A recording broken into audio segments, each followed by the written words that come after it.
The topics and opinions expressed in the following show are solely those of the host and their guests and not those of W4CY Radio, its employees, or affiliates.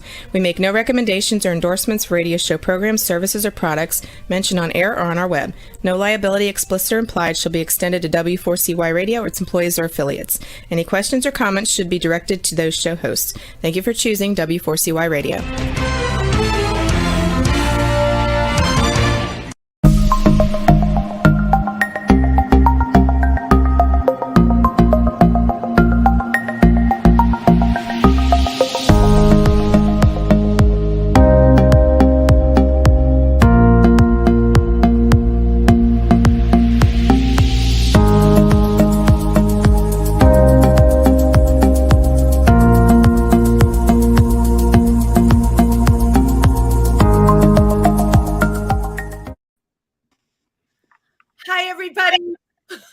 Welcome to Triversity Talk. It's me, Wendy Stewart Kaplan, and Simone Krause. Hi, Simone. How are you tonight? Oh, better than I should be. How are you? That's a very loaded answer, Simone. It is. I always get these cross-eyed looks of whenever I say it to people. Yeah, I'm totally sure that you do. I'm not even going to delve into the inner meaning of that. We'll save that for another time, right? How was your week otherwise? Good? Everything good? What's going on in your life? Well, everything's really good. Things mostly just getting caught up in everything that's going on in the world with the Roe versus Wade. Right. Aren't we all? A whole bit, and what could happen to the LGBT community, which is very, very concerning. And then that drips down to the trans community. So absolutely. Unfortunately, when you're retired, I spent much too much time on the TV and on my phone reading all about it. But yeah. But Simone, you're not really retired because you're doing so much for the community and you're involved. You're working with the veterans. And anytime anybody needs a statistic, we always look at you because you're the one with all the answers. This is true. Take the compliment while you can. So I am singing Simone Krause accolades tonight because she found, of course, yet another wonderful guest tonight. I am very excited to talk about our guest tonight from Edge, New Jersey, or I hear Edge, New Jersey, I hear Edge Pride, New Jersey. Either way you look at it, they're doing amazing work. And our guest tonight, Nicholas Lepper, is the community engagement coordinator. Now, I'm excited to find out what that means because I don't know. I can kind of, think about what it is, but Edge, New Jersey just does really amazing work, and they are located out of Denville, and we'll be giving you, a way to contact them later. So without further ado, I am meeting Nicholas for the first time, and so are you. Come on in. Hi, Wendy. Hi, Simone. Hi, how are you? Doing great. I'm so excited to be here. Thank you so much for this opportunity. Oh my gosh, we're so excited to have you. And I don't know if Simone told you this about me, but I can tell an awful lot about people just from a picture. And that's not good looking or unattractive or anything like that. That's got to do with a person being genuine and having a big heart. And I would say that you're all of the above. So, and I'm seeing you live for the first time. Isn't that exciting, right? No, you don't get to meet anyone until you're on one of these virtual things. And it's so weird, especially with COVID-19 and not being able to, do trainings and these meetings in person. Sometimes I'll have 8 or so meetings with someone virtually through email or through Zoom. But when I see them for the first time face to face, it feels like I'm seeing them for the first time. And I feel like I have to introduce myself. Oh my gosh, Nicholas really just hit something on the head because 2 years of Zooming or whatever. And now I'm doing shows with people and they're like, oh, it's so great to see you in person. And it takes me a few minutes to think, where do I know them from? And then they'll say, oh, we were on this Zoom together or whatever. You know what? It is different, but it's what we've had to do. So, but I will always take live over virtual any day, right? Same. I'm so happy now that we're kind of towards the end and, regulations are starting to kind of uplift a little with caution in mind, but we're about to do trainings in person now at Edge, New Jersey. So I get to see a lot of new faces and Right. kind of get into my seat a little bit more comfortably than I back like in the COVID. getting into your seat. Yeah. So, you know what? Let's just get into your seat right now. So I was trying to figure out from your title, Community Engagement Coordinator, what does a Community Engagement Coordinator do? So essentially anything that directly works with the community. So I oversee special events, marketing, such as our social media handles, our website, tabling events. I also do the trainings, like I mentioned. We do a couple trainings currently here at Edge, New Jersey, one being our LGBTQ plus humility training, which is open to community members and also organizations. And what's really exciting that I hope I can expand on a little bit later is schools too, which has been phenomenal and such great reviews we've been receiving, but multiple hats. I'm really right, Simone. That's like a lot of hats. Well, I met him at a National Coming Out Day. It was the first time I met him. As And I was it's wandering around, and Yeah. also it's the Edge Pride. Oh, I know people from there. We started talking. Oh, can I have your card? My card and whatnot. And here we are. I still have the Triversity bracelet with the pronouns. Diversity He bracelet. and his. Oh, that's great. I had a whole bag of them. I was handing them out. It was like Mhm. confetti. I was just giving them out right and left. They were very much in demand, yeah. Look, Simone, you see, Nicholas came on our show wearing one of those bracelets. And is that one of the bracelets designed by Matt Stevens, our vice president? No, that was one of the ones when we have that whole bowl full of pronoun bracelets. Which, yes. This way people can then see the pronouns right on your wrist. So it takes out, kind of the hesitation. A lot of our members are actually very jealous of this. They're like, I want one. So I always have to say, oh, go to Triversity, pull over when they see them at their tables or something. All right. When I'm slipping, I'll slip you a few more and you can give them out to your fellow, friends. Yeah. They really are a great idea because like when you're talking to somebody, that the pronoun comes up, which is really great. Especially when people start guessing. And when people start guessing, they often say the wrong pronoun and then somebody gets offended and it's just not good. So it's amazing the difference a little bracelet can make. And for the two of you meeting at that event, it was like a bonding experience. Little did Nicholas know he would be coming on the show wearing the bracelet. Oh my God, I love when that happens. So how long have you been involved in LGBTQ plus advocacy? For a lot of since 2015, I started really getting into professionally activism for LGBTQ plus, and also around the same time HIV positive and those in need of preventative care as well, activism as well, because those are other communities that really need the attention. And your organization does both. Yes, we do. Yep. So we serve the LGBTQ plus, HIV positive, and those in need of preventative care services within Morris, Warren, Sussex, and Essex counties. Wow. And I mean, we extend far beyond those counties, but those are our main, centered counties that we try to target more. Yeah. So was there somebody decided that there was a need for this? I'm assuming you're based out of Denville. I've been to Denville. It's not that far from New York. And it's interesting that someone decided to develop a non-for-profit there that really services, and I must say with such compassion throughout your site. That's very obvious that there's an awareness even in your mission statement. What year did Edge New Jersey start? It's funny how you mentioned, how we started servicing the LGBTQ plus community and how that pretty much came about a need. So we weren't always Edge New Jersey. We actually had several different brands, if you will. So we opened our doors firstly in 1994, which was the peak of the HIV epidemic. We started originally serving those who have HIV positive statuses. And our brand then was the Eric Johnson House.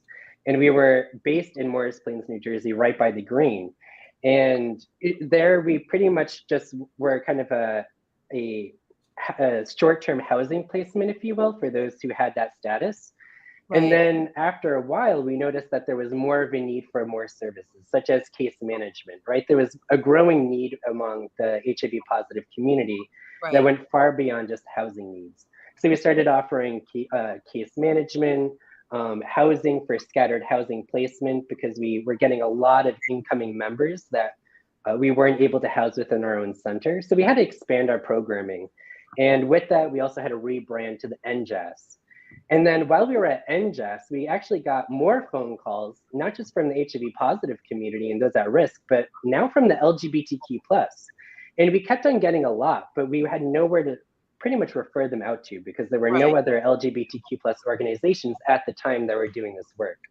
So what we had to do is we had to rebrand so that we were able to be recognized as a center that kind of addressed those needs. So we pretty much took a step back and became more broader. So we took on the name EDGE New Jersey, which stood for End Discrimination, Gain Equality.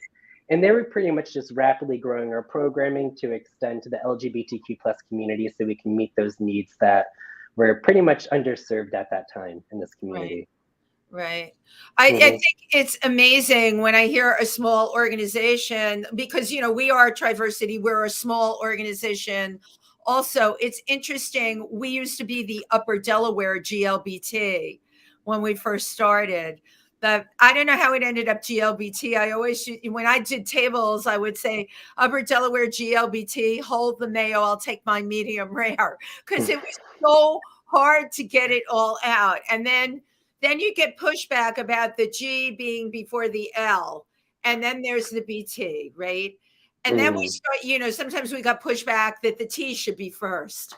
Nicholas, those letters drive me crazy. So we came up a few years ago with Triversity, because our goal, our vision is to service, of course, the tri-state area. We're in Milford, Pennsylvania is where our center is, but, you know, Port Jervis, New York is literally 11 minutes away, and New Jersey is right over the bridge. So that's where the tri in Triversity came from. It's interesting how much the title of an organization has got to do with how you're perceived and what you offer. Oh, yeah. Your organization, how would you break down the people in terms of demographic in your area? We have, we serve the HIV positive and the LGBTQ plus. I would say there's a very wide variety spectrum in regards to, you know, race, age, and also like social classes as well. Right. I know the first time that when I went down to Edge Pride to attend one of the transgender support groups, and it really caught me off guard as to it was different. The clientele that came in were younger, and some of them were older, but it was a different economic situation than what I occurred out, you know, about Triversity. So it really caught me off guard, and you know, there was a lot of blue collar trans people there, and I could. Yeah, I was going to ask you, Simone, and how everything was so hard. So yeah, Edge is very varied. So it sounds like it really ran the spectrum, right? Yes. Oh yeah, we have a lot of youth, like Simone said, a lot of older adults that are getting into programming. I mean, we service a wide variety of programming that's needed no matter who you are and kind of where you are in your journey of life. So we do get a lot of variety of individuals. Right. I like that, Nicholas, where you are in your journey of life, because it is a journey. Yeah. As we found out. Well, being part of New Jersey, seeing this new center that they're putting up, it's a game changer for the northwest part of New Jersey. It really is. Yeah. It's a game changer. The LGBTQ community is just, they'll have access to stuff that they never had access to before, which is wonderful. When is the new center going to be finished? So our grand opening, it's finished, but our grand opening is going to be May 19th. So we are super excited to finally be able to open our doors to this 2-level facility. So currently right now, I'm so excited. It's super accessible too. It's right off of the Denville train station. So if you take the train and you get off at the Denville stop, you'll literally be left right in our back parking lot. So it's super accessible, and we're right off of East Main Street. We're at 295 East Main Street. So, whether if it's by car, by train, we also have a service for transportation assistance so that our members could get a lift accommodations to get to their appointments or medical appointments if it's not in Edge itself. So we do try our best to target and address the access needs that people have, because that also is varying. But right now we offer a wide variety of programming. We have housing residential for HIV positive individuals, adults, and then we also have housing for LGBTQ plus youth between 18 to 24. Amazing. And that's a short-term 2-year placement. But during that time, people are able to access classes so that they're able to be self-sufficient and able to hold on to their housing placement well beyond the programming. We also have behavioral health counseling, both clinical for the individual, for family, and we also have a specialty in substance use. We also have a lot of social support groups, which Simone touched on. We have an adult, transgender, and non-binary social support group. We have an LGBTQ plus youth and LGBTQ plus parent and guardian for parents and guardian of LGBTQ plus youth so that they're able to access resources and information so that they can kind of informatively have those conversations with youth and be more, I guess, comfortable having those conversations. Of course. I have a question for the, are any of them like a hybrid option that, in a hybrid for social support groups? With, the young, the younger kids, older teenagers? We tried a hybrid, and I'll tell you why. It's because we kept on having to pass the laptop around in the hybrid setting because the room is so big and people couldn't hear who are logging in through the computer. So we ended up just saying it's either virtual or in person. But if we figure out that IT stuff, hopefully we'll be able to do hybrid. Hybrid thing is tough. I have another organization I work with where 2 people are on the laptop. The rest of the members are in the room, and the people on the laptop will divert the questions to the people in the squares on the computer. I'm telling you this, maybe this will help. It's very sometimes I'm in the room and then sometimes I'm one of the squares. It depends if I can get to the meeting or not. But you always need to have, the whole hybrid thing, you always need to have someone that's going to repeat the question for the people in the squares because they can't hear it. It's not an easy solve. No. So right now, all our social support groups are in person, but if we ever figure it out, hopefully they'll be hybrid eventually. We also have our HIV positive support groups, our new support group called Thrive, which is for newly diagnosed HIV positive members, because we recognize that there's a different need-based and also different set of conversations that are happening with newly diagnosed individuals versus people who have maybe been dealing with their status for, 30 to 40 years. Absolutely. Right? There are different points again in their journey and a different type of experience. We also have, what were we going to say? Simone? And I got a question. I mean, what is the availability of PrEP for people to come down and get that or get tested? We also have a prevention department. So in our prevention department, we have a team that helps link people up to PrEP, pre-exposure prophylaxis, and also PEP, post-exposure prophylaxis, tongue twister. And those are 2 HIV preventative medications. PrEP, as you know, is just more of a preventative long-term. You take it every single day. And PEP is more of a, I might have had an exposure, I need an emergency kind of intervention. So that's kind of done in a shorter notice. But if you call us up with our phone number, or if you fill out a quick inquiry program form, which is found on our website, www.edgenewjersey.org, it's a quick, turnaround within medication. They're really good at what they do. They do this continuously. The thing I've run into is a lot of kids that are between 18 and 26 and they're on their parents' insurance. And they know if they go to the doctor, it's going to pop up there, and then dad's going to be like, "What was this?" And they want the option to have, that they can take care of what they need to take care of. Confidential. Yeah. So what's really good about Edge, just because you bring up that concern, and that concern is actually very common with youth. And part of our prevention team, we also have case management, medical and non-medical case management services. And there's actually a team that helps to work with the members who are interested in getting on these medications who might have an experience like you presented. Maybe there's some sort of confidentiality risk to it if they go to a normal clinic. they would actually have the case management team to help support them to either get their own insurance if they're of age, or assist them in filling out a application that's through Gilead or whatever, medication provider that they have, because there's now more than just Gilead, that will help them go into these programs to cover those fees so that they don't have to go through insurance. Wow. So again, it depends on the case, but we do have the case management team and the resources to be able to, do what can be done in the parameters.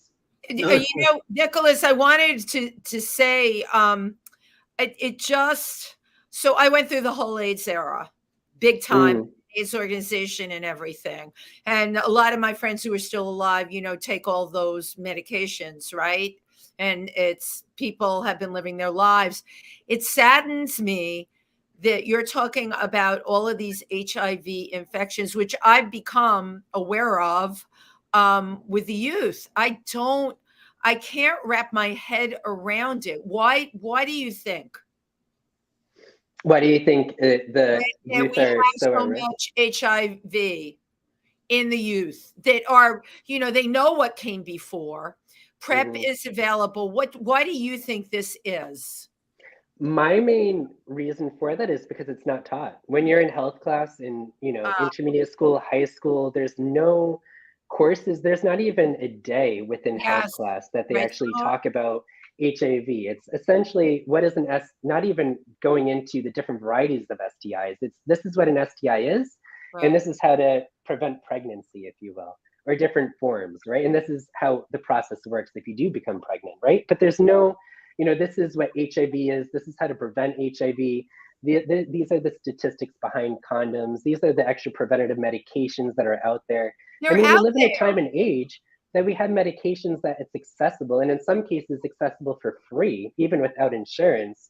And people aren't doing it because they just don't know. And these medications are 99.98% effective against HIV, right? But, a lot of these youth walk in unknowing of these medications or these preventative medications, which is really unfortunate. But here at Edge, we are doing these trainings. We actually just came out with a training for safer sex practices that we hope to make available to the public and hopefully for schools, right? Because the youth is really our main target as well, because they're the ones who are kind of newly stepping into their identities and their experiences, and they're kind of feeling themselves out in their paths, and they need this.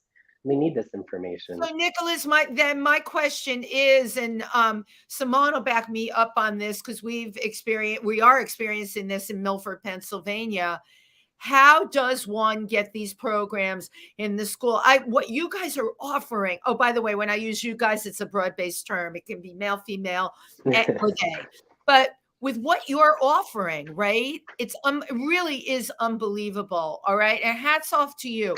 Who do you have to contact in New Jersey to get them to bring this program into the school? This is tragic to me that, I know it's wonderful that you're offering for HIV, but it's tragic to me in 2022 that we haven't done better. Yeah.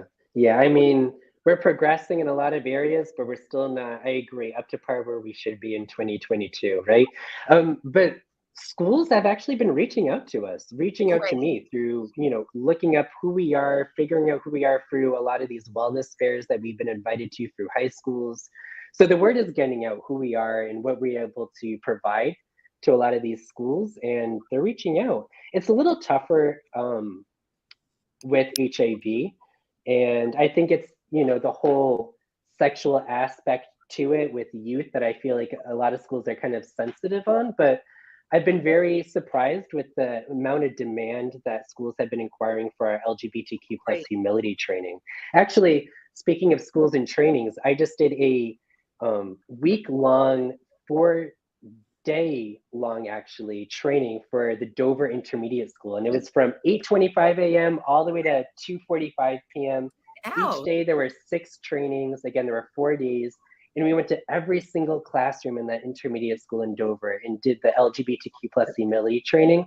And I'll tell you, it was so well received. Youth were actually like, oh, I know what that's, what a polyamorous relationship is. I know what gay means. I know what lesbian means. And they're giving these definitions. And, they are so ready and more like in They're the mindset to accept this information than we think that they are. I mean, they're already doing their own self-informative, Google searches Of and stuff. So course. there's so much more on top of it than, what we think. So it's just amazing to be able to provide that extra level of information and, also information that is backed up, right? Because we know that Google and random searches aren't always the most, Oh, please. yeah. Oh, we do know, We but usually look for to it, your but point, the kids are going on there anyway. The frustrating exactly. thing that we've had in Milford, and a number of my friends have gone to the school board meetings, it would really blow your mind how unsupportive the parents have been towards any LGBTQ plus information. They think it's got nothing to do with the child's academics in school. I could show you our local paper. Somebody wrote a very long, Pike County Courier, Simone. Someone wrote a very long letter who had been a former teacher. This has got nothing to do with teaching. I do not understand how in this day and age, how to get around that, because it's something that it should be a no-brainer. All right. Especially HIV, you can catch HIV, all right? You can catch STDs. Your kids are going to go out and do that anyway. So why are you saying you don't want them taught about anything? We've had people actually refer to our community as pedophiles. There are groups on Facebook referring to people like myself or Simone, pedophiles. That is so it's wrong and awful. Yes, Simone. Okay.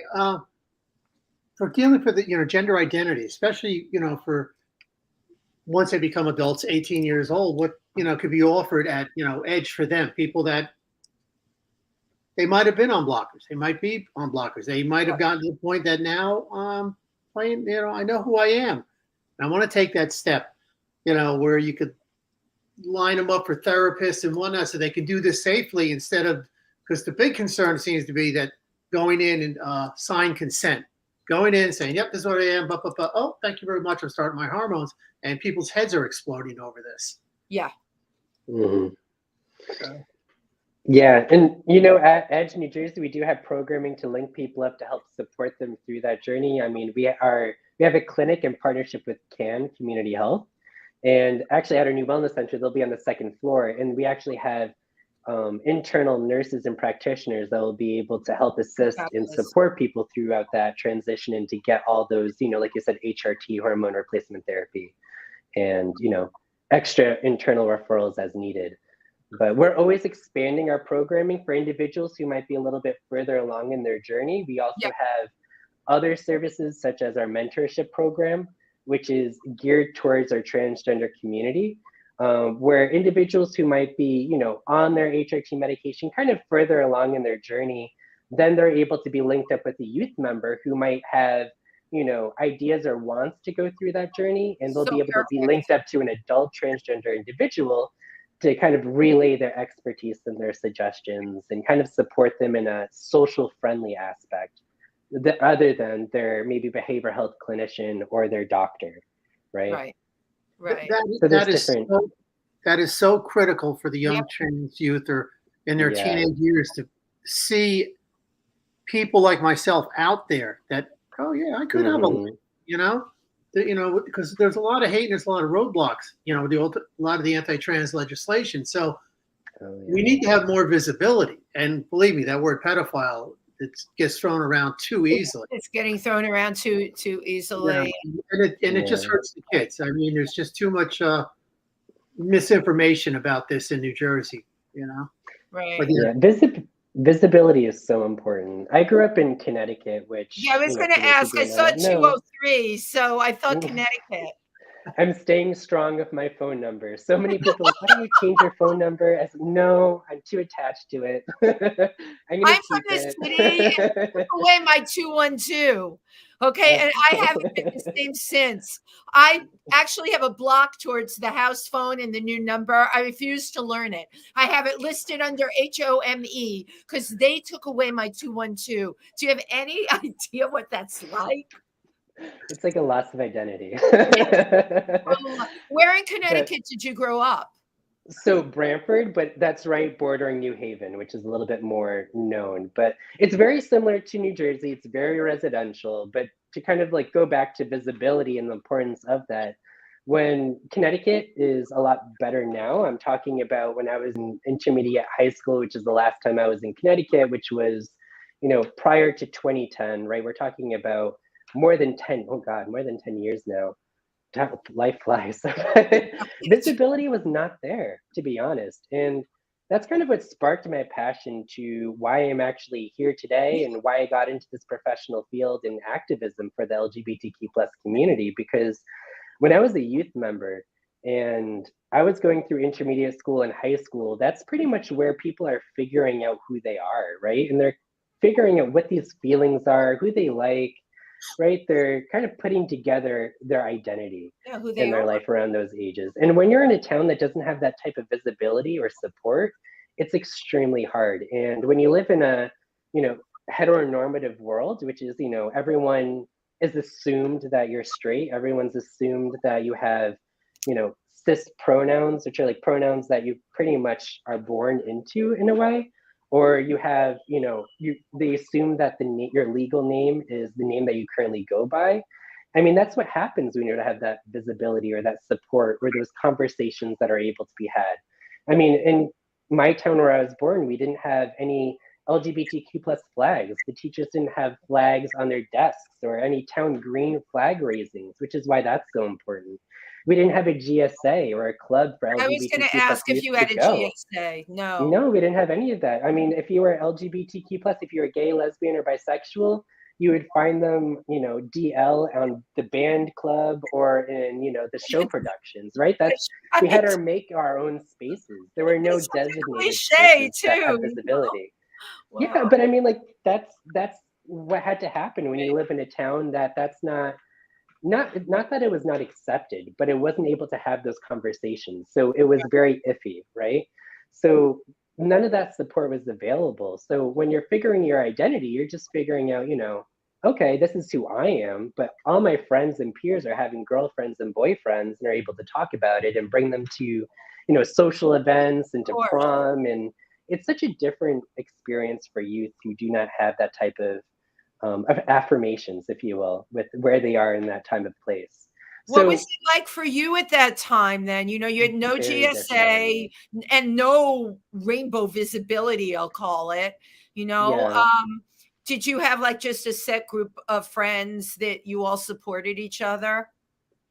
I did, but even then, like my friends weren't LGBTQ plus. They were just, random friends. So it couldn't even come out to those friends, even though that's kind of like hard to say, but because they should be friends. And when I did come out to them, they were fully supportive. But when you're still kind of feeling it out and you're growing with the mentality that you're in the other community, it's hard to kind of start that conversation with friends because you also are risking a lot by coming out, especially when you're at youth and you have very little support as it is. So, I mean, as a youth, it was very hard. I missed out, I think, on a lot of opportunities that I regret missing out on, but I'm still proud that I was able to attend with my boyfriend to my senior prom. Yay! That was a huge excitement. Yeah, that was really you. Yeah, at that point of age, I was like, you know what, I'm gonna yell it from the rooftops. But it was up to that point where my life was very limited, if you will. And, that's what I feel through my work is a very common experience for a lot of youth who grow up being part of this community. And because of that lack of resource and education and support that I had, that's what pretty much lit the fire to where I am nowadays. Because when I moved to New York, so before New Jersey, I moved to New York for a couple of years for schooling. And that's what drove me into social work, because I knew that I needed to be able to be in a predicament in my life or in a platform where I'm able to kind of raise these concerns and to provide this type of service that I wasn't able to access when I was a kid. Right. And I find that so important. And, nowadays we have resources like Triversity doing all their fantastic work, such as this, broadcasting it to the world. And, I love that all these local organizations are doing all Thank this work you. within our community. But yeah, I went into social work for the activism piece. And then as soon as I graduated, I started working into, actually before graduation, I started working at the Pride Center Staten Island, where I ran LGBTQ plus youth groups, where I came up with weekly and monthly group activities and also a special events, and helped link youth up to case management services. So as soon as I could, I pretty much hit the ground running with, you know, this type of population and this work.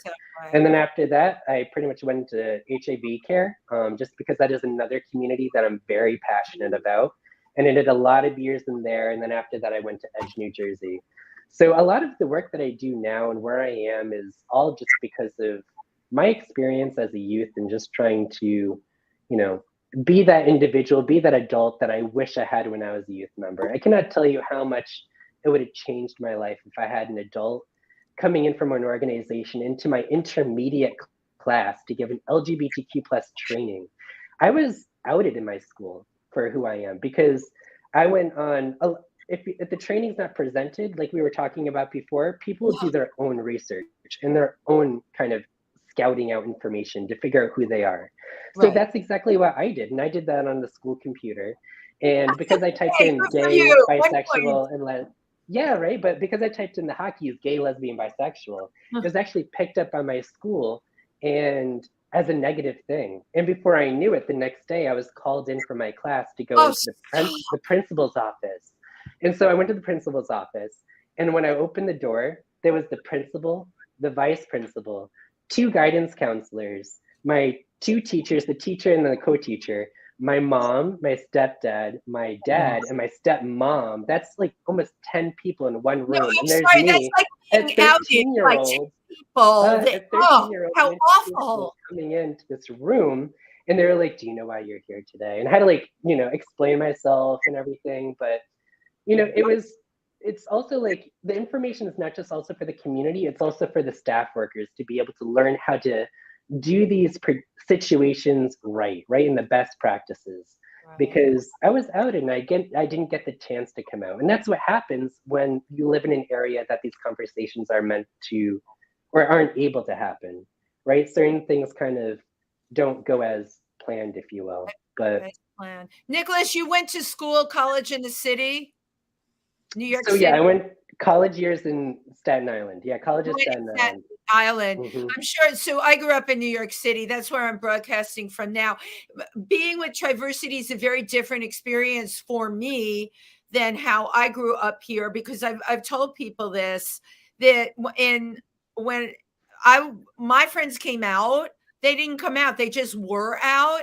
And no one was coming out anywhere. You just were what you were, and you were supported. There was no finger pointing or anything. Friends of mine from Italian backgrounds had a bit more trouble, I will say, and I've noticed that, I guess because of Italian and church and a lot of that. But it was so easy here.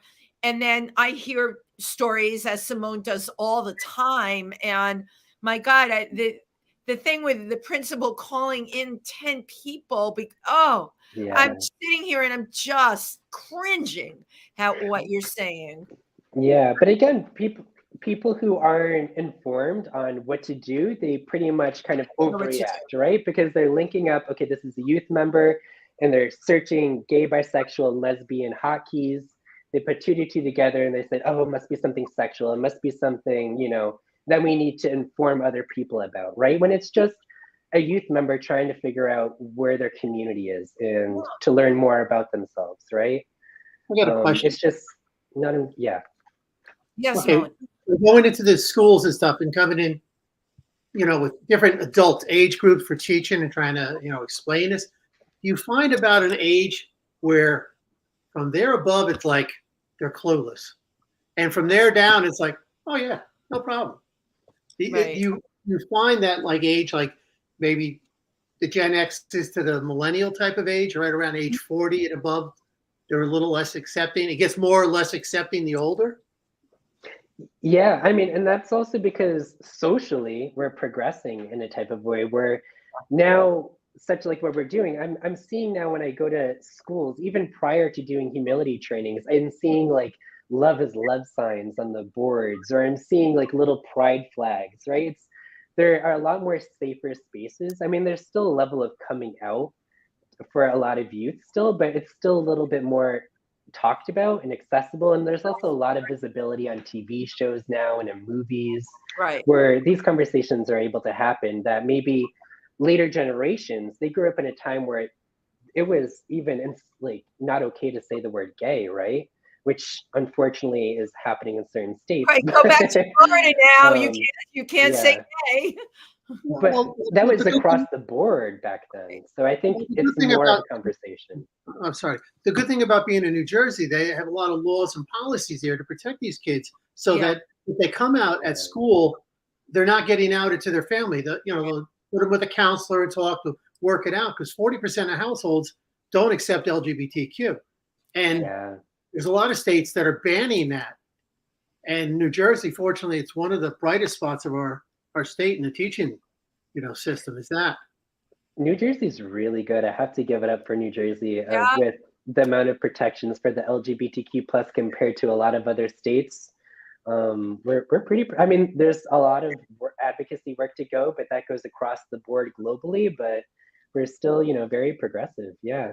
I would have to agree with you 100%. When you compare it to Pennsylvania, what we've gone through with, the misinformation, Nicholas, would make your hair stand on end. The things that we have heard and the things that are written in these groups. And then we just went through the whole banning of books.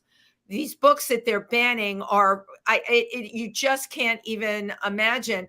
And I think what is the most frustrating to me, I'm listening to what you're saying and how you are getting into schools and they're embracing it, which is great. It doesn't seem that you're getting pushback from the parents, not the degree that we have in Milford. So I ask myself, how can we change it?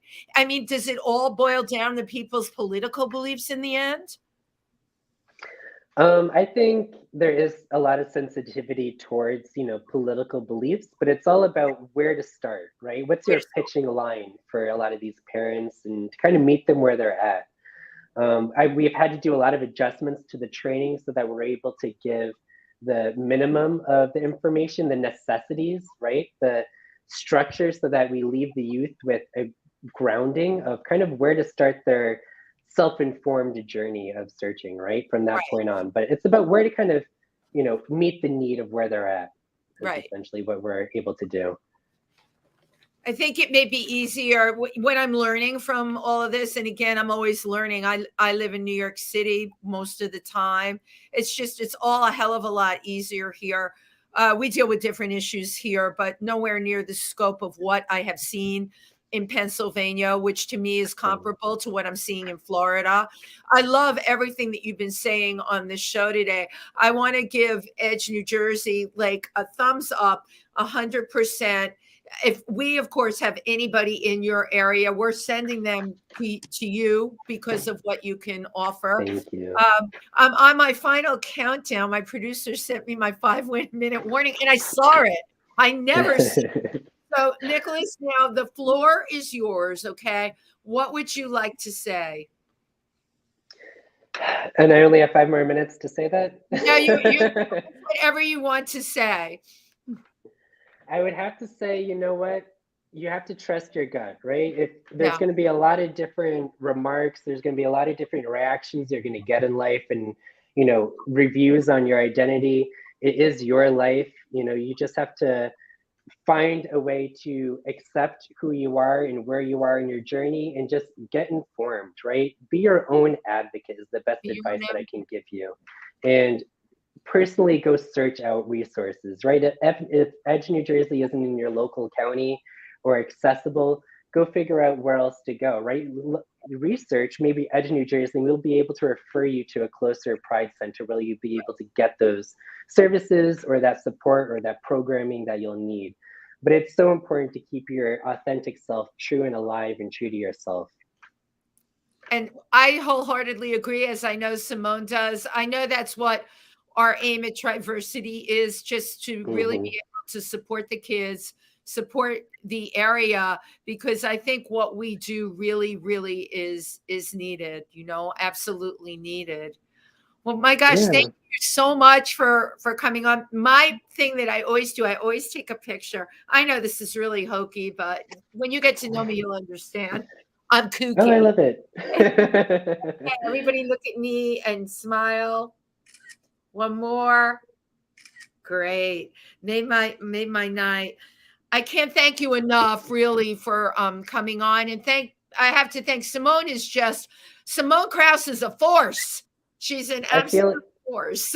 I see her everywhere and I absolutely love it. She's such a huge advocate in this community. I see her even in committees that I wouldn't have even thought that were kind of related to her work, but she's there, and she's there kind of tying it into how, LGBTQ plus matters really do matter in this type of a setting. Like Absolutely. Her work in VA and everything. It's just been so amazing. Thank you so much for extending an invite. And I want to thank both of you. And Nicholas, I hope you come see us in Milford, PA. I will. Yeah, we'll have to. Beautiful town. We got great hiking. All right. Thank you so much. Good night, everybody. Thank you for joining us.